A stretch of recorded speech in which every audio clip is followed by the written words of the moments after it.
Good evening. Welcome to BJC Mitzvah Day number 127, part 3. Mitzvah Day keeps your soul on its way. It's been non-stop believing tonight. I'm so sorry for the late post, but we've got to do our mitzvah. Here we go. Continuing the mitzvah of adding a fifth for misappropriation of temple property.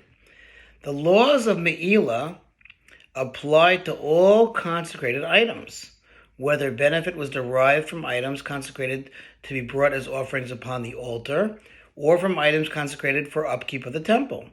The amount of benefit one must derive from the Hekdesh property in order for the Me'ilah liability to apply is the value of a pruta, which is the smallest coin.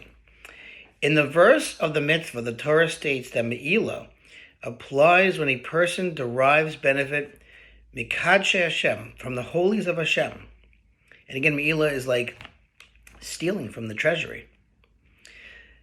The sages explain that only consecrated items reserved exclusively for holy purposes are subject to Me'ilah. Items that have permissible use are not subject to Me'ilah. The Hachinuch outlines some applications of this rule.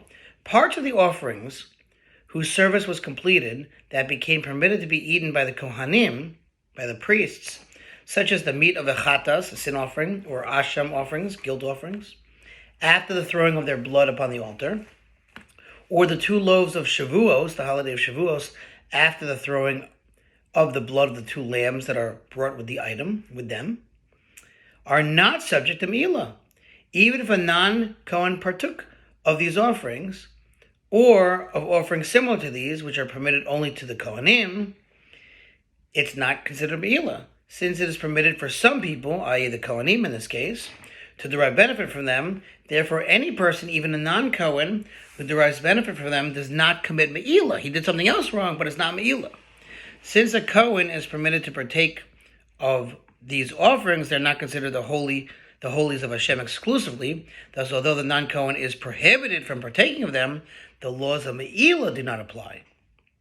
Furthermore, even if these offerings were disqualified after their service was completed, and they thus became prohibited to be eaten even by Kohanim, nevertheless, since they had a period of permissibility, being that it was permissible for Kohanim to partake of them before they became prohibited, there is no liability of Me'ilah for deriving benefit from them. That is, since at one point they were permitted, even though they subsequently became prohibited due to a different prohibition, they are not subject to Me'ilah. We'll continue with this, God willing, tomorrow. Thanks for listening to Sponsor Feature Mitzvah 36, 100 for the gold. Have a great night.